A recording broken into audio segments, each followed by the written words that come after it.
மிதுன ராசி மிதுன லக்னத்துல பிறந்த நீங்க எது மாதிரியான கிரக அமைப்புகள் உங்களுக்கு சாதகமாக இருக்கும்? ஸோ சுக்கிரன் செவ்வாய் சனி ராகுவோட சேருவது அவ்வளவு நல்ல ஒரு அமைப்புகள் கிடையாது. உடல் உபாதைகள் கொடுக்கும், வம்பு வழக்குகள் அவரை தேடி வரும். எது நமக்கு ஈஸியான ஒரு பாத்தாக இருக்கும், எது வந்து நம்ம தடைகள் நிறைந்த பாத்தா.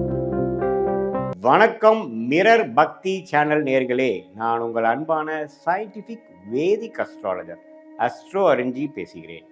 நல்லது நினைப்போம், நல்லதே நடக்கும். இந்த வீடியோவில் நம்ம என்ன பார்க்க போறோம்னா, மிதுன ராசி மிதுன லக்னத்தில் பிறந்த நீங்க எது மாதிரியான கிரக அமைப்புகள் உங்களுக்கு சாதகமாக இருக்கும், எது மாதிரி கிரக சேர்க்கை வந்து சாதகமாக இருக்காது, உங்களோட யோகமான தசைகள் என்ன, அவயோக தசைகள் என்ன அப்படிங்கிறது தெரியும்.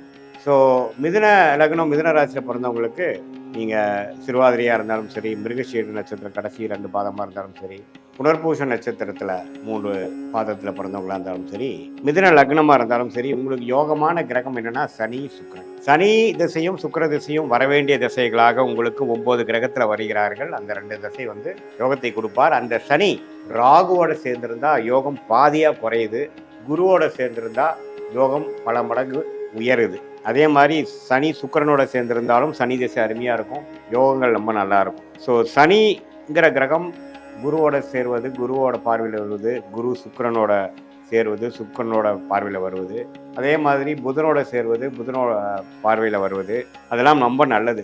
சனி சேரக்கூடாத கிரகங்கள் பார்த்தீங்கன்னா ராகுவோட சேரக்கூடாது, சூரியனோட சேரக்கூடாது, சந்திரனோட சேரக்கூடாது. மற்றபடி எந்த கிரகத்தோட சேர்ந்தாலும் பரவாயில்லை, செவ்வாய் உள்பட. ஸோ சந்திரன் செவ்வாய் ராகு சூரியனோட சேரக்கூடாத கிரகமாக சனி வருகிறார். அடுத்த ராஜயோகாதிபதி கிரகம் வந்து புதனுக்கு மிதுன லக்னத்துக்கு சுக்கிரன். சுக்கிரன்கிற கிரகம் பாருங்க, ராகுவோட சேர்வது தப்பு, சனியோட சேர்வது சனிக்கு நல்லது, சுக்கிரனுக்கு நல்லது இல்லை. அதே மாதிரி உங்களுக்கு சுக்கிரன் செவ்வாயோட சேரும் பொழுது செவ்வாய்க்கு நல்லது, சுக்கிரனுக்கு நல்லது இல்லை. ஸோ சுக்கிரன் செவ்வாய் சனி ராகுவோட சேருவது அவ்வளோ நல்ல ஒரு அமைப்புகள் கிடையாது. ஆனால் சுக்கிரன் வந்து குருவோட சேர்ந்துட்டா புத்திர விஷயத்தில், காதல் விஷயத்தில், குழந்தைகள் விஷயத்தில், திருமண விஷயத்தில், தாம்பத்திய விஷயத்தில் சில பிரச்சனைகள் கொடுக்கக்கூடிய அமைப்புகளும் வந்துடும், பார்த்துக்குங்க. ஏன்னா குருவும் சுக்கிரனும் எந்த லக்னக்காரருக்கும் எந்த ராசிக்காரருக்கும் சேரக்கூடாது. அதே மாதிரி சுக்கிரன் ஒரு பௌர்ணமி சந்திரனின் பார்வை ஒரு குரு 5ஆம் பார்வையாக 9ஆம் பார்வையாக பார்த்து விட்டார். அதே சமயத்தில் புதனோட சேர்ந்திருக்கார், சூரியனோட சேர்ந்திருக்கார், அருமையாக இருக்கும். ஸோ அதெல்லாம் வந்து நல்ல ஒரு காம்பினேஷன்ஸுங்க. அதே மாதிரி வரக்கூடாத திசை மிதுன லக்னம் மிதுன ராசிக்காரர்களுக்கு பார்த்தீங்கன்னா மிகவும் சுமாரான செவ்வாய் திசை, பிரச்சனைக்குரிய செவ்வாய் திசை. அந்த செவ்வாய் திசை வந்ததுன்னா வம்பு வழக்குகள், அசிங்கம், கேவலம், கடன், நோய், அது மாதிரி சில விஷயங்களாக கொடுக்கக்கூடிய அமைப்புகள் வந்துடும். அது எப்படி இருக்கிறத பொறுத்து. இந்த செவ்வாயே ஓரளவுக்கு நல்லா இருக்காரு, குருவோட சேர்ந்துருக்காரு, சந்திரமங்கல் யோகத்தில் இருக்காரு, சந்திரனும் செவ்வாயும் சேர்ந்துருக்கிறாரு அப்படிங்கிற மாதிரிலாம் இருந்தால் பிரச்சனை இல்லை. கொஞ்சம் பிரச்சனைகள் குறையும், வம்பு வழக்குகள் இல்லாமல் இருக்கும், குறைவாக இருக்கும்.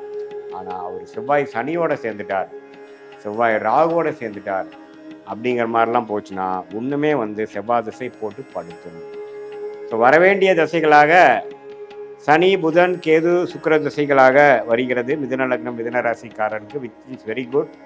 அந்த சனி புதன் கேது சுக்கிரன் இது மாதிரி ராகுவோட சேராமல், சனியோட நம்ம க்ளோஸாக காம்பினேஷன் ஆகாமல், இருள் கிரகத்தோட சம்மதங்கள் இல்லாமல் ஓரளவுக்கு நல்ல திருட்பலத்தோட பௌர்ணமி சந்திரன் குரு புதன் அது மாதிரி ஒரு நல்ல கிரகத்தோட தாக்கத்தில் இருக்கும் பொழுது நல்ல பலன்களும், ராகு சனி சூரியன் போன்ற பாவ கிரகத்தோட சம்மந்தப்படும் பொழுது தீய அமைப்பும் தீய பலன்களும் பிராப்தங்கள் குறைவும் கண்டிப்பாக இருக்கும். இப்படிதான் வந்து கர்மா வந்து உங்கள் ஜாதகத்தில் உங்களுடைய ஜாதகம் மூலமாக உங்களுடைய வாழ்க்கையில் வந்து வாழ்க்கை சம்பவங்களாக சாதகமற்ற சம்பவங்களாக ரொம்ப நல்ல ஒரு சாதகமான சம்பவங்களாக வருகிறது. இதில் வரக்கூடாத திசை என்று சொல்லப்படுகிற திசை வந்து நம்ம செவ்வாய் சொன்னோம். அந்த செவ்வாய் வந்து ராசி அதிபதி லக்னாதிபதி புதனோட சேர்ந்துட்டாருன்னா பிரச்சனை. லக்னக்காரரே பார்த்தீங்கன்னா புத்தி சுவாதீனம் சரியா இருக்காது, அவரோட எடுக்கிற முடிவெல்லாம் பிரச்சனைக்குரிய முடிவாக இருக்கும், உடல் உபாதைகள் கொடுக்கும், வம்பு வழக்குகள் அவரை தேடி வரும். ஆனால் அதே புதன் அப்படிங்கிற ராசி அதிபதி அவருக்கு வந்து ஓரளவுக்கு குரு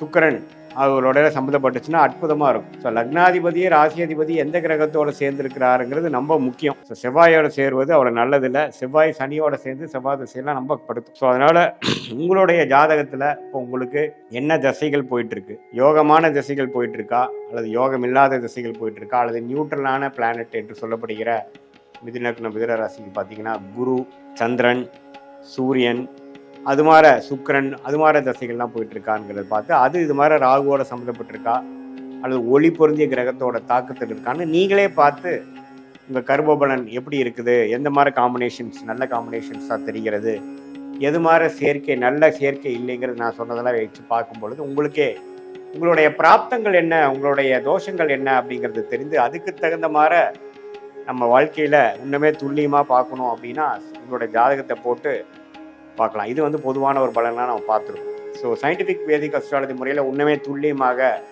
பிறந்த தேதி, பிறந்த நேரம், பிறந்த உரை வைத்து போட்டு உங்கள் ஜாதகத்தை நம்ம அனலைஸ் பண்ணோம்னா அடுத்த வரக்கூடிய தசாபுக்திகள் எப்படி இருக்குது, ஷார்ட் டேர்ம் எப்படி இருக்குது, லாங் டேர்ம் எப்படி இருக்குது, 6 மாத காலங்கள் எப்படி இருக்குது, 1 இயர் காலம் எப்படி இருக்குது, எது மாதிரி தசையில் எது மாதிரி திசையில் உங்கள் ஜாதகம் போகுது, எது மாதிரி திசையில் உங்கள் வாழ்க்கை திரும்ப போகுது, எது மாதிரி சாய்ஸஸ் நமக்கு நல்லது, எது மாதிரி சாய்ஸஸ் நமக்கு நல்லது இல்லை, எதை தேர்ந்தெடுக்கலாம், எதை தேர்ந்தெடுக்க வேண்டாம், எது நமக்கு ஈஸியான ஒரு பாத்தாக இருக்கும், எது வந்து நம்ம தடைகள் நிறைந்த பாத்தா இருக்கும், வாழ்க்கையில் தொழிலில் முன்னேற முடியுமா அல்லது வாழ்க்கை இதோட முடிஞ்சிச்சா, எப்படி நம்ம உத்வேகப்படுத்திக்க முடியும், நம்மளோட யோகமான துறை என்ன, அதெல்லாம் உங்களுடைய ஜாதகத்தில் இருக்கக்கூடிய காம்பினேஷன் சேர்க்கை வச்சு நாமளே அறிந்து அது மூலமாக தான் கர்மா செயல்படுதுங்கிறதை தெரிந்து கொண்டு நம்ம அதுக்கு தகுந்த மாதிரி வாழ்க்கை திட்டங்களை தீட்டிக் கொண்டு அதுக்கு தகுந்த மாதிரி நம்மளுடைய ஒரு செயல்பாடுகளும் வேலை விஷயமா இருந்தாலும் சரி, தொழில் விஷயமா இருந்தாலும் சரி, அடுத்து வரக்கூடிய